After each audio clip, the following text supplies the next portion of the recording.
Let's start off by asking your name and where you're from as well as your major.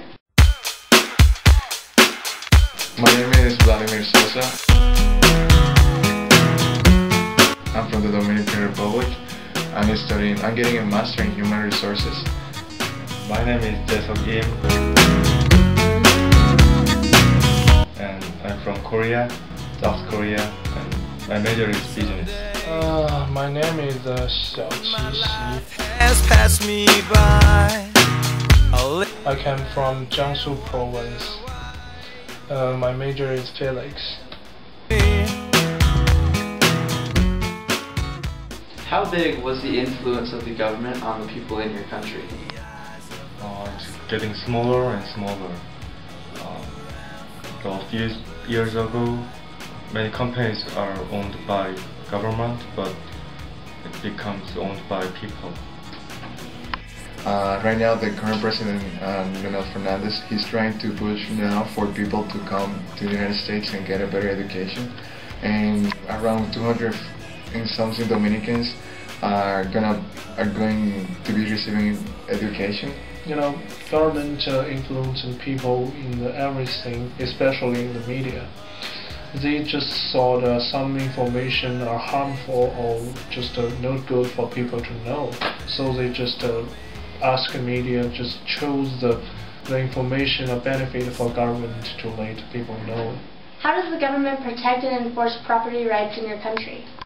The Dominican government has a national office to protect property rights. This new office, it's a very recent office. It has probably around 8 years. In my country, property right is very strong, and people can protect their properties by law. I saw in 2005 or 7 we have a law to protect that. Before that, in China, you never can see you buy a house because you just rent a house for a year or for 17 years. How hard is it for your country to trade internationally?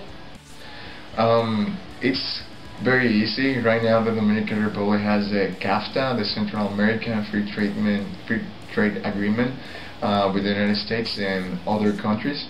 Right now, Dominican Republic is the 7th largest United States export country, and so that can give you some sort of an idea about it.